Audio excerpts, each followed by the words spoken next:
गिरधर नागर कहती मेरा सूरप श्यामल भाया, सूरप श्यामल भाया। गिरधर नागर कहती मेरा सूरप श्यामल भाया, सूरप श्यामल भाया। हे तुकाराम और नामदेव ने विठ्ठल विठ्ठल गाया, तुकाराम और नामदेव ने विठ्ठल विठ्ठल गाया। श्री राधे गोविंदा मन भजरे हरि का प्यारा नाम रे। श्री राधे गोविंदा श्री राधे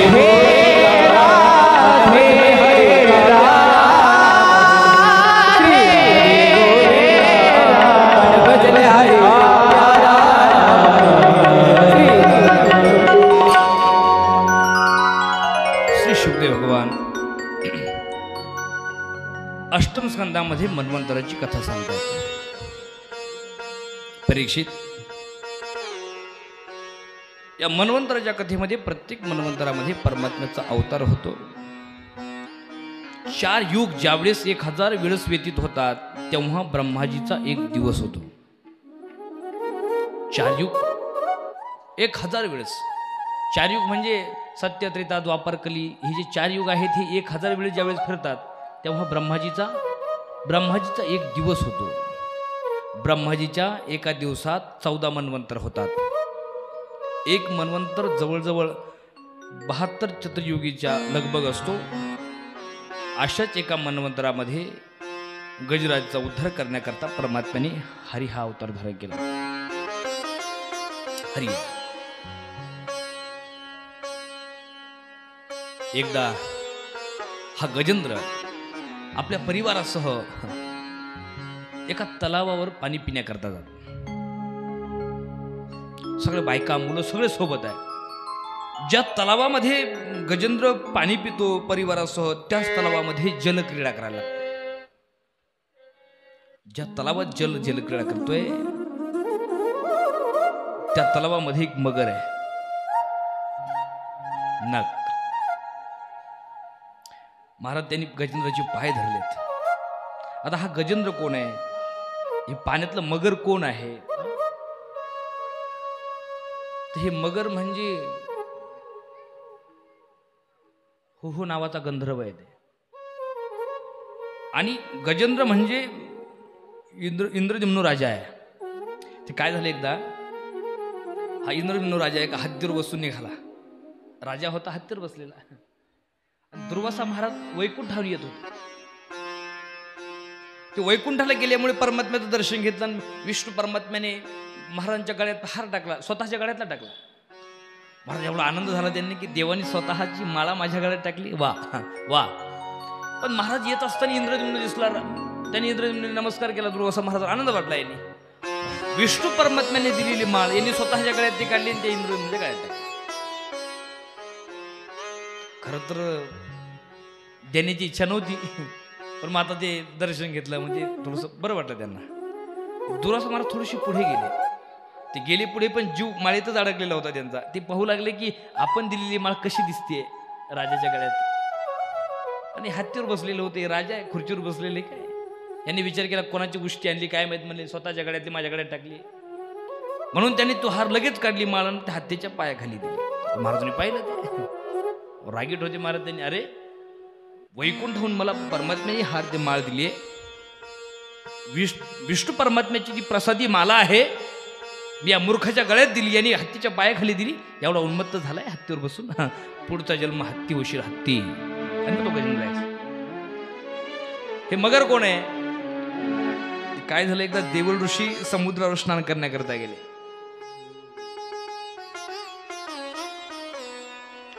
देवाचे मनोरंजन करण्याकरता दोन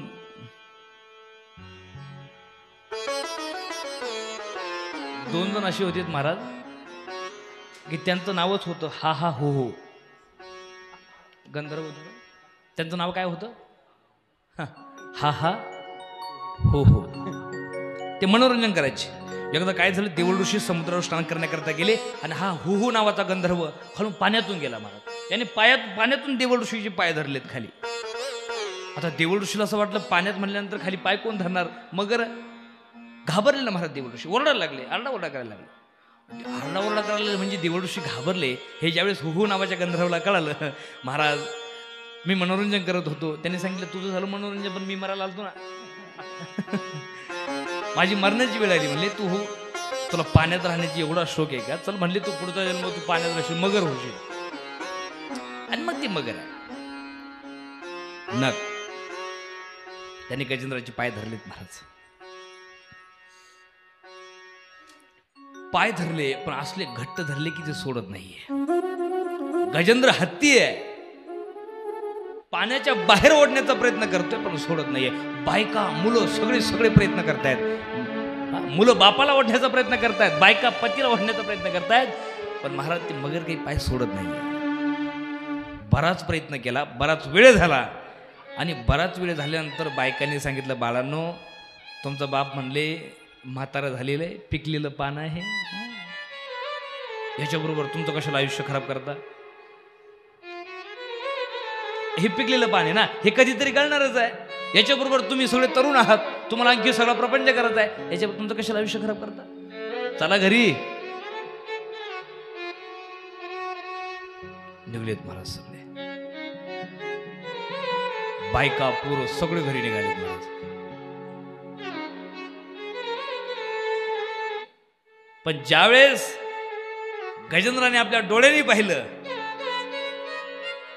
जोपर्यंत माझ्या ताकद होती तोपर्यंत माझ्या अंगा खांद्यावर काय माझ्या सोबत सोबत चालायचे, पण आज मी शक्तिहीन झालोय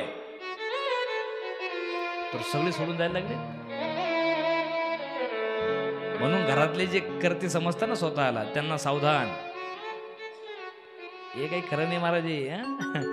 जोपर्यंत आपल्या अंगात ताकद असते महाराज तोपर्यंत सगळे एवढे चाबरी असतात महाराज घरचे. अण्णा अण्णा अण्णा अण्णा आमचे. पण महाराज जेव्हा अण्णाचे हातपाय गळतात ना, इंद्रिय मावळली, अण्णाला माग होतो महाराज. ही संसाराची रीत आहे. परिणाम 100% आहे महाराज. खोट्या गोष्टी परिणाम सोडत नाही. तो टोल आहेच आहे. हे गजेंद्र म्हणजे हत्ती नाही बरं का. तर ऐका जरा, कथा आहे आपल्याच आहे. गजेंद्र म्हणजे कोण? गजेंद्र म्हणजे कोण महाराज? गजेंद्राला कळत नाही असं नाही, पण जेव्हा पोरं लाता घालतात ना, पंढरपूरला सगळे गजेंद्रच राहतात महाराज. मग जवळ जवळ जवळ ते विचारतात वारी कधी आहे महाराज? तरुणपणात कधीच करीत नाही. आपण सांगणार नाही चला देव देवला, हा देव देव का आता करत असतो वे. तरुणपणात देव करायचं, मग म्हातारा झाल्यानंतर काय करायचं? अरे म्हातारा झाल्यानंतर तुझी इच्छा असेल, देवाने तेवढं ठेवलं पाहिजे ना तुला चांगलं. गजेंद्राच्या लक्षात येतं, पण मग पोरांचं मार खाल्ल्यानंतर, सुनांची बोलणे खाल्ल्यानंतर असं किती सांगा महाराज, नाही नाही. पण संसाराचा परिणाम 100% होतो महाराज. संसारातल्या पदार्थ महाराज, काही वस्तू अशा आहेत, काही पदार्थ असे आहेत की त्यांचा परिणाम जगावर झालेला आहे. म्हणून संसाराचा जर परिणाम होत असेल तर देवाचा देखील होतोच ना महाराज. काय संसाराचा जर परिणाम आपल्यावर होत असेल तर देवाचाही होतो, हे मान्य करायला पाहिजे. शास्त्राने काही गोष्टी अशा सांगितल्यात बरं का सोमनाथ महाराज, की त्यांचा प्रभाव, त्यांचा परिणाम जगावर झालेला आहे. मला किती सांगता येईल मला माहित नाही, पण मी चातुर्मासाला असताना मी ऐकलेलं आहे. पूजनीय चंद्रशेखर बाबांनी सांगितलेलं की 8 प्रकार असे आहेत, 8 वस्तू अशा आहेत की त्यांचा परिणाम जगावर झालेला आहे. जगावर झालेला आहे आणि होतो. अस्तुरी, अस्तुरी, अंतुरी, कस्तुरी, चंद्रम चंदनम च, रूप, दीप, धूप, नृपः, अशा 8 प्रकार आहेत. अस्तुरी, अस्तुरी, कस्तुरी, चंद्र, चंदन, रूप, दीप, धूप आणि नृप अशा 8 गोष्टी सांगितल्या की त्याचा परिणाम जगावर होतो, जगावर झालेला आहे. अंतुरी म्हणजे काय माहितीये? अंतुरी म्हणजे अस्तुरी. शेळके माऊली, तुम्हाला अनुभव नाही अजून ना अंतुरीचा ना अस्तुरीचा?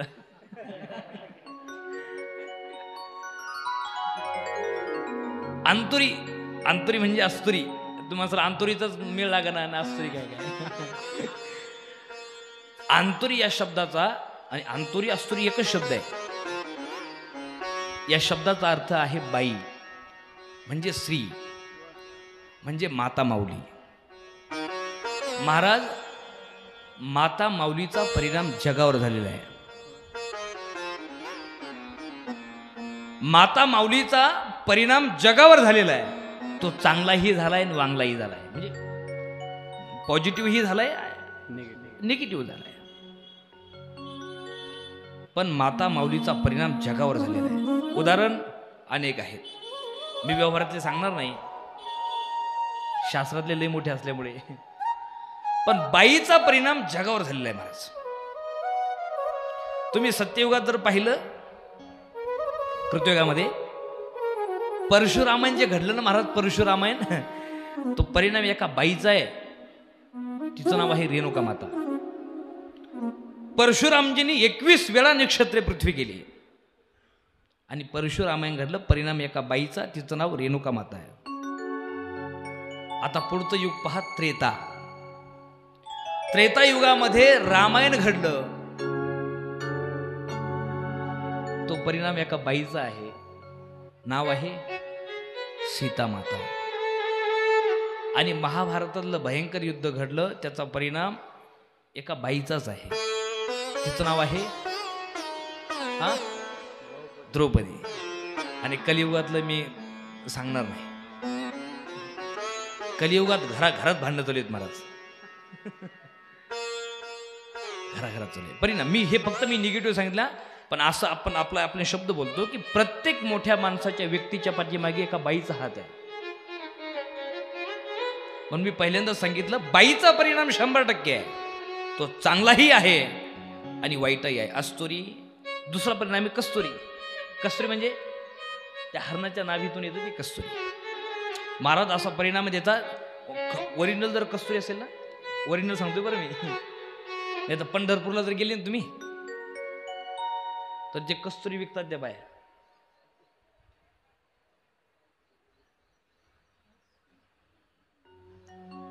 ₹400 सांगतात आणि 100ला देतात. ह्या मला पडलेला प्रश्न आहे बरं. म्हणजे त्या अस्तुरीने जर कस्तुरी विकली असती तर ती अस्तुरी तिथे का बसली असती?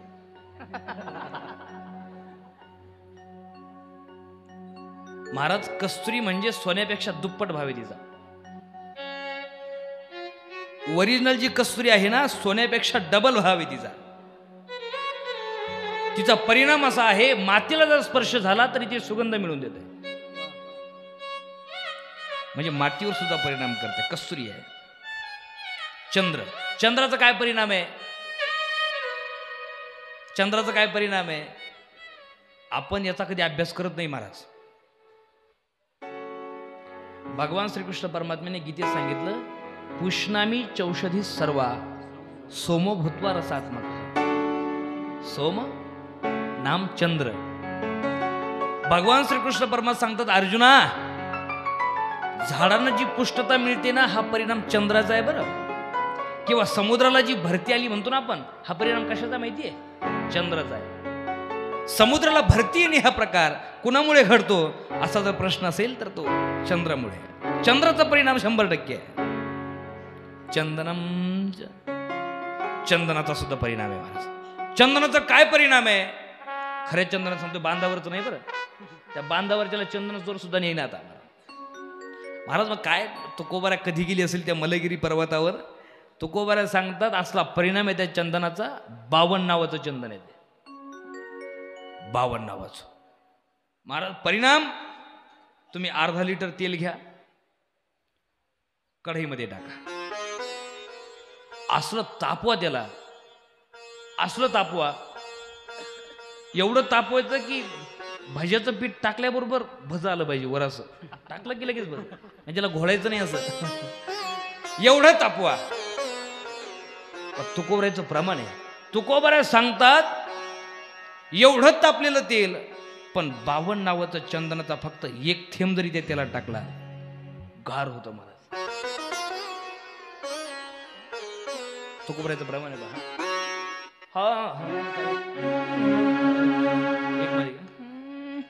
हा तुका म्हणे कढे करावे शीतळ, करावे शीतळ. हो तुका म्हणे कडे करावे शीतळ, करावे शीतळ. तुका म्हणे कढे करावे शीतळ, करावे शीतळ.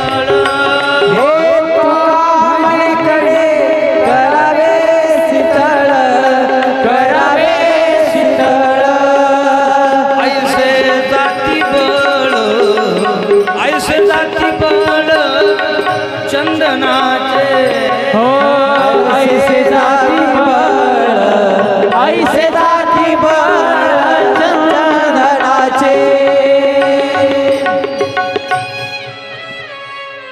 तुकोबर सांगतात तुका म्हणे कढे म्हणजे गरम तेल, करावे शीतळ ऐसे जाती बळ चंदनाचे.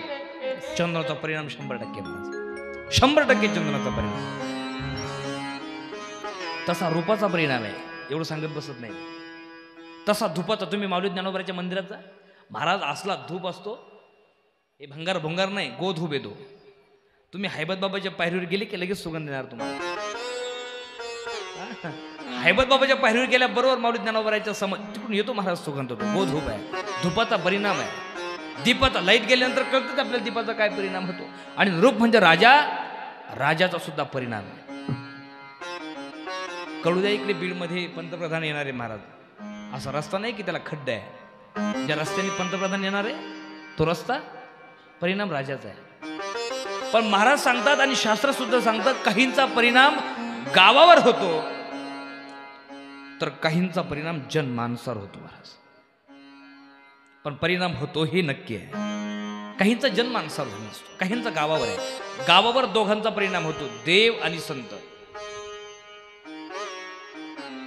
महाराज आपण इथे बसलेलो आहोत, हा परिणाम संतांचाच. एक जनमानसावर झालेला दिसतो आणि एक गावावर झालेला असतो. गावावर दोघांचा परिणाम आहे, देवाचा आहे आणि संतांचा आहे. काय परिणाम आहे संतांचा? चिंता नाही गावी विष्णू दासाची. तुकोबा सांगतात ज्या गावामध्ये विष्णूचे दास आहेत, म्हणजे ज्या गावामध्ये संत आहेत, साधू आहेत, त्या गावाला चिंताच करायची गरज नाही. का? कारण सदा घोष, सदा परमात्म्याच्या नामचिंतनाचा घोष आहे आणि दुसरे देव आहे.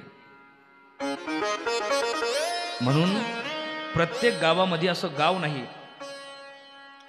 नाही की त्या गावामध्ये देवाची मूर्ती नाही. मूर्ती प्राण प्रतिष्ठा होते ना महाराज, झाली ना आपल्या गावामध्ये. कशामुळे होते, कशा करतात बरं हे सगळं? म्हणजे जास्त गावाला जास्त पैसा झाला म्हणून का? गावामध्ये मूर्ती प्राण प्रतिष्ठा होते हे कशासाठी, कशा करतो आपण? पैसा जास्त झाला म्हणून नाही. प्राण प्रतिष्ठा म्हणजे देवाला तिथे स्थापित केल्या जाते. आणि एकदा का देव गावात आले, तुकोबऱ्याचं प्रमाण पर मी बोलत नाही. हा नारायण भय येऊन दी गावा, नारायण भय येऊन दी गावा. अरे भगवान परमात्म्याची मूर्ती प्राण प्रतिष्ठा का करायची असते तर देव भय येऊ देत नाही. म्हणून तुम्ही जरा थोडासा विचार करा. हे जे मागं रोग येऊन गेला ना कोरोना, त्याचं नाव नाही काढा वाटत महाराज माणसाला, पण ते आता कसं आहे, काही सिद्धांत सांगितल्यानंतर सांगावं लागतं. तो कोरोना येऊन गेला. लोक कशामुळे गेलं बरं? तो रोग गेला कशामुळे? हा किरण महाराज, तो रोग कशामुळे गेला? लोक म्हणतात लस आली कोरोना गेला, असं ना. पण महाराज एका विद्वान माणसाने सांगितलं लस आली कोरोना गेला नाही, राम मंदिराची प्राणप्रतिष्ठा झाली कोरोना गेला. हे मी एका विद्वान माणसाचं ऐकलं. त्याने सांगितलं लस आणि बीज नाही तिथे काय करत. प्रभू रामचंद्राची मूर्ती प्राण, पण तुम्ही आठवा ना ते महाराज, मूर्ती प्राण प्रतिष्ठा झाली आणि तुकोबरायचं प्रमाण वाया जाणार नाही महाराज. हा नारायण भय येऊ नये ती गावा. राम प्रभू रामचंद्र तिथे स्थापित झाले आणि मग काय हिंमत आहे महाराज रोगाची यायची. पण आपल्याला कधी विश्वासच नाही ना महाराज. आम्ही लय निब्बर काढायचे, तुम्ही किती करा वटवट. आम्ही निवरघटच्या निवरघट म्हणले काय अहो घडलेले प्रसंग आहे महाराज. नाही ऐका, थोडेसे भाव ठेवा, थोडासा विश्वास ठेवा. आम्ही जे सांगतो ना महाराज हे चांगल्याचं ऐकूनच सांगतोय. आमचं मनातलं काही नाही, आम्हाला एवढा ज्ञान नाही आम्ही, पण आम्ही साधू लोकांचं ऐकलंय, ज्यांनी साधना केली त्यांचं ऐकलंय आणि त्याचं तुम्हाला सांगतोय आम्ही. आमचं काही सांगत नाहीये महाराज. आपल्या अंतःकरणामध्ये तेवढा विश्वास पाहिजे. घडलेला प्रसंग सांगतो, हनुमान गडीचा 1994 हाल फार लांबता नाहीये. ज्या वर्षी माझा जन्म झाला म्हणजे 30-31 वर्षाचं सांगतोय मी तुम्हाला, जास्त नाही. 1994 घडलेली घटना आहे पहा तुम्ही, आणि खरोखर घडलेली. राम मंदिर तेव्हा नव्हतं, म्हणजे छोटंसं म्हणजे एवढं लहान होतं राम मंदिर की मंदिरापर्यंत जाऊसर कळत नव्हतं की आपण मंदिरात आलो की काय. मस्त तिथे मंदिर तेव्हा मोठं होतं, हनुमानगड मोठं मंदिर महाराज तुम्ही पाहाल, मोठं मंदिर आहे. त्या मंदिराचं झालं असं की 1992 ते ढाचा पाडला वगैरे, तिथून भांडणं सुरू झाली. म्हणजे आतंकवादी यायला लागले, मग ते बॉम्बस्फोट करायला लागले. तो 1994 पर्यंत जास्त व्हायला लागला. एकदा अतिरेक्यांनी 10 बॉम्ब लावले तिथं. हे घडलेला प्रसंग सांगतो बरं मी, असं सांगत नाहीये. अतिरेक्यांनी, आतंकवाद्यांनी 10 बॉम्ब लावले. कुठे माहिती? अयोध्याला. पण आपल्या पोलीस प्रशासनाने 10 पैकी 9चा शोध घेतला. 9 शोधवले, 10 पैकी 9 बॉम्ब सापडले त्यांना, पण एक सापडत नाही महाराज. बरं ज्याने ठेवला होता ना तो बहिरुपया पोलिसाचं रूप वेश धारण करून त्याने बॉम्ब ठेवला. हा यानंच ठेवलाय हे माहित होतं, पण याने कुठे ठेवला हे माहित नव्हतं. थोडस चांगलं आहे का बरं, हे घडलेला प्रसंग सांगतोय मी, थोतांड कथा सांगत नाहीये. 9वा बॉम्ब सापडत नाहीये. पोलीस यंत्रणा महाराज घाम येऊन गेला त्यांना. एक जर बॉम्ब स्फोट झाला असता ना तर मंदिर काय अयोध्यास संपली असती महाराज. सापडत नाहीये म्हणून चिंतातूर अवस्थेमध्ये पोलीस यंत्रणा. पण महाराज तेवढ्याच वेळामध्ये एक माकड आणि तो जो 10वा बॉम्ब सापडत नाही ना तो त्या माकडाच्या हातात. 10वा बॉम्ब माकडाच्या हातात. ते हनुमानगडीच्या पुढे पाणी पिण्याकरता ते थंड पाण्याची आता आहे ठेवलेली, त्यावेळेस ती नव्हतं, पण तिथे ते माकड बसलेलं. त्या माकडाच्या हातात बॉम्ब आहे, त्याने दातात धरलेला आहे. ही पोलीस यंत्रणा घाबरली. आता जर वायर तुटलं, याने जर दुसरंच वायर तोडलं तर इथे सोपं नाहीये, इथं नाश होणार. म्हणून पोलीस यंत्रणेने त्यांच्या हातात केळी होती, केळी फेकली. त्या माकडाकडे केळी फेकली. त्या माकडाने बॉम्ब तिथंच ठेवला. केळी घेतली, सरसर त्या मंदिरावर चढलं महाराज कळसापर्यंत. रामकृष्ण. पण पोलीस यंत्रणा एवढी पळत त्या बॉम्बकडे गेली. ज्यावेळेस बॉम्ब हातात घेतला ना सोमनाथ महाराज, आणि ज्यावेळेस पाहिलं ते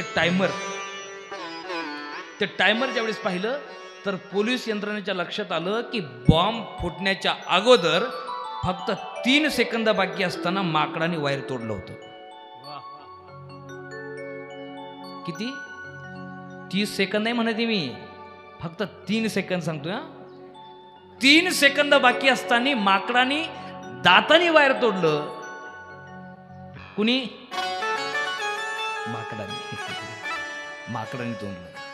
माकडाने तोडलं महाराज. प्रश्न असा पडतो जर चुकीने दुसरं तुटलं असतं तर, पण असं होऊ शकत नाही, कारण बुद्धिमताम वरिष्ठम. कसं तुटेल? अरे हनुमंतराय ते हनुमंतराय, ज्ञानीनाम अग्रगण्य. हनुमंतरायने तोडलेलं वाईट महाराज ते का चुकणार आहे वय? आणि ही कथा मी लांबची नाही सांगत आहे. 1994 झाली, त्याच्यावर चित्रपट आला पाहता, तुम्हाला दिसेल ते. तुम्ही टीव्हीवर सर्च करा, युट्यूबवर सर्च करा, दिसेल. म्हणून सगळ्यांचा परिणाम आहे, 100% होतो.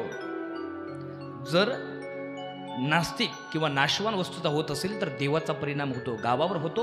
जन्म होतो ना, गावावर तर झालंच आहे. आणि जन्मानुसार होत नाही का? तुम्ही कल्पना करा, तो प्रसंग आपण पाहणारच आहोत पुढे. आपल्याला एवढा वेळ नाहीये. म्हणजे कथा अशा असतात तर महाराज की थोडंसं आवरत नाही. त्या कृष्ण परमात्मा मथुरीला जातात. परमात्म्याचा परिणाम जन्मानुसार झालेला दिसतो आपल्याला. परमात्म्याने वृंदावन सोडलं आणि मथुरीला गेले. आणि त्या मथुरेला एक गोपिका दही दूध तूप लोणी घेऊन डोक्यावर विकत होती. ती अगोदर चांगली होती महाराज. अगोदर ती चांगली म्हणायची, दही घ्या, तूप घ्या, लोणी घ्या, चांगली महाराज. पण महाराज अचानक तिने त्या परमात्म्याला पाहिलं आणि भाषाच बदलली व्हायची. परिणाम झाला ना. आणि मग ती दही दूध तूप होणारी बाई गोविंद घ्या, दामोदर घ्या म्हणायला लागली. हा परिणाम. म्हणजे जी बाई चांगली बोलत होती, दही दूध घ्या, परिणाम जन्मानुसार 100% होतो. ती गोविंद घ्या म्हणायला लागली. गोविंद घ्या कोणी दामोदर घ्या गे,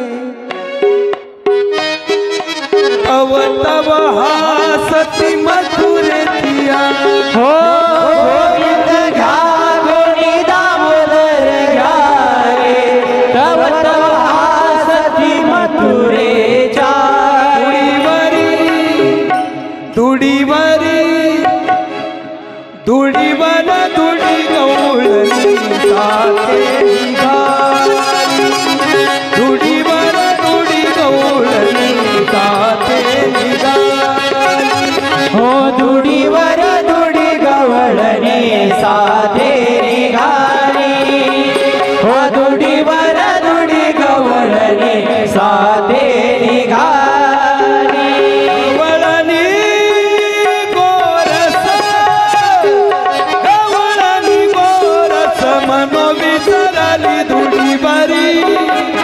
दुडीवरी दुडीवर दुडी गवळणी साथे निघाली. दुडीवर दुडी गवळणी साथे निघाली. गवळणी गोरस, गवळणी गोरस, गवळणी गोरस म्हणू विसरली. गवळणी गोरस म्हणू विसरली. दुडीवरी दुडीवरी दुडीवरी दुडीवरी. हो दुडीवर दुडी गवळणी साथे निघाली. हो दुडीवर दुडी गवळणी साथे निघाली. दुडीवर दुडी गवळणी साथे निघाली. साथे निघाली. साथे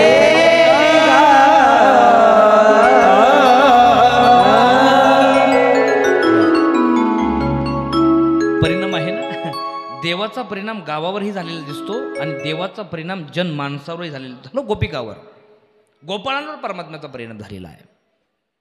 आणि आपण जिथून गेलो गजेंद्रापासून, महाराज तो परिणाम संसाराचा, खोट्याचा परिणाम गजेंद्रावर झालेला. पण ज्यावेळेस बायका मुलं पोरं सगळे सोडून जातात, त्यावेळेस गजेंद्राच्या लक्षात आलं, हरिवीन कोणी नाही सोडविता, पुत्रबंधू कांता, संपत्तीचे पुत्र, संपत्तीची कांता, इथे कोणी नाही. ज्यावेळेस परमात्माशिवाय आपलं कोणी नाही असं लक्षात आल्यानंतर मग गजेंद्राने परमात्म्याचा धावा केला. ओम नमो भगवते तस्मै. खूप गोड वर्णन केलं. यच्चिदात्मकम. ज्यावेळेस गजेंद्राने अंतःकरणातून परमात्म्याचा धावा केला, आणि महाराज परमात्म्याला तेच पाहिजे, अंतःकरणातून धावा. परमात्म्याला अगोदर दिसत नव्हतं असं नाही, पण ज्यावेळेस अंतःकरणातून धावा केला तर असं सांगितलं जातं, परमात्मा ज्यावेळेस तिथून निघाले ना तर त्या दिवशी परमात्म्याने गरुडाला सुद्धा मागं टाकलं. कारण त्या दिवशी गरुडाची स्पीड परमात्म्याला कमी वाटायला लागली. म्हणजे असं म्हणतात की रुक्मिणी आईसाहेबांनी विचारलं, देवा एवढ्या गडबडीत कुठे निघालात, एवढ्या गडबडीत कुठे निघालात? परमात्म्याने सांगितलं हत्तीकडे जायचं, असं बोलायचं होतं रुक्मिणी साहेबांसोबत. तर ती म्हणेपर्यंत परमात्मा हत्तीजवळ आला. हत्तीजवळ एवढी स्पीड आल्याबरोबर महाराज त्या मगराला मारलं. परमात्म्याने मारलं म्हणजे उद्धार केला त्याचा. परमात्म्याच्या हातून मरण सुद्धा उद्धार आहे. एक शंका इथे पाहिजे. आता परमात्म्याला बोलवलं कोणी होतो? परमात्म्याला आवाज कोणी दिला? गजेंद्रने. मग नियमाप्रमाणे उद्धार अगोदर कुणाला करायचा पाहिजे? कुणाचं करायला पाहिजे? बरोबर आहे ना? ज्याने बोलवलं, ज्याने एवढी आटापेटा केली, एवढी स्तुती केली, आल्याबरोबर परमात्म्याचं काम होतं नियमाप्रमाणे की गजेंद्राचाच उद्धार करायचा. शुकदेव भगवान सांगतात परीक्षित नाही ना, परमात्मा आल्याबरोबर अगोदर गजेंद्राचा नाही, अगोदर मगराचा उद्धार करतो. असं का? तर परमात्मा याच्यातून हे सांगतायत की परीक्षित, देव सांगतात मी माझ्या भक्ताचा उद्धार तर करणारच आहे. माझ्या भक्ताचा उद्धार तर मी करणारच आहे, पण ज्याने माझ्या भक्ताचे पाय धरले ना त्याचा उद्धार मी पहिले करतो. माझा भक्त आहे, त्याने मला बोलवलं, त्याचा उद्धार 100% आहे. पण जो भक्ताचे पाय धरतो ना, म्हणून लक्षात घ्या, देवाच्या पायापेक्षा देवाच्या दासाचे पाय धरा, देव लवकर प्रसन्न होतो.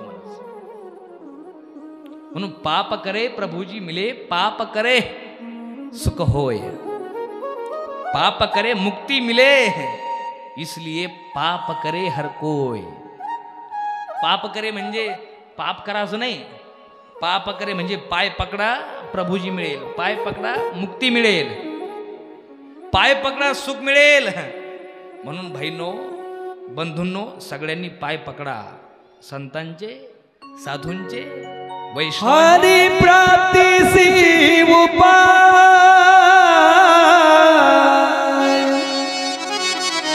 हरि